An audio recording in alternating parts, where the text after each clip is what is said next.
دا تکبیر الله انسان کم حد دی چې منځ کې هغې ته شریک شي دا تکبیر الله کې حاضر شو یا د تکبیر الله مونده نو علماء په دې کې مختلف اقوال دي. یو قول خو پکې دا دی چې د امام الله اکبر سره د الله اکبر کی. دویم قول پکې بعضې علماء دا ذکر کړی دی چې امام ترسو فاتحه نوي شروع کړي بس دا تکبیر اولا دی د دپاره. دریم قول پکې دا هم دی چې سورت فاتحه نصف ته نه رسیدلی دا د دپاره تکبیر اولا دی.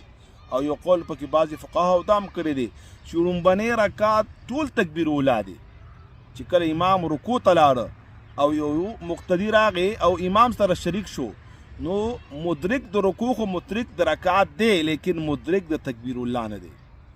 تکبیر الله یو حدیث کې راځي د دنیا او د ما فیها نه بهتر دی.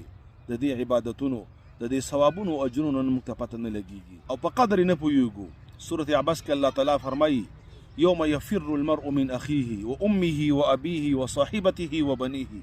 الله تعالی په دې آیات کریمه کې یو عجیبه منظر بیانوي. الله تعالی د حشر د میدان یا د قیامت د ورځې هغه عجیبه حالت بیانوي چې کوم ورځ به مور د بچي نه تښتي او هغه به بېزاره وي، پلار به د زوی نه، ښځه به د خاوند نه او خاوند به د ښځې نه، او دغه شان یو ورور به د بل ورور نه. حالات به یې داسې وي چې یو بل به بلکل لاپروا وي، یو بل نه به داسې وي چې بلکل بېزاره به وي. دا ولې مفسرین لیکي وایي چېرته زوی د پلار نه نیکي ونه غواړي، پلار د دې وجې نه تېښته کوي چې زما نه څوک نیکي ونه غواړي، ښځه د خاوند نه او خاوند د ښځې نه. نن موږ ته الله تعالی څومره ښایسته چانسونه را نصیب کړي دي د نیکو ګټلو دپاره.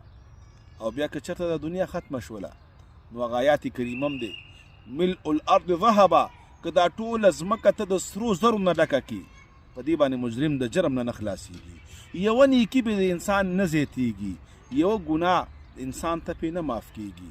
لہذا د دې طاعت قدر وکړئ، د دې عبادت قدر وکړئ، تکبیر الله را لاندې کوي او د هغې نه پس مسنون اذکار پابندۍ سره ووایي.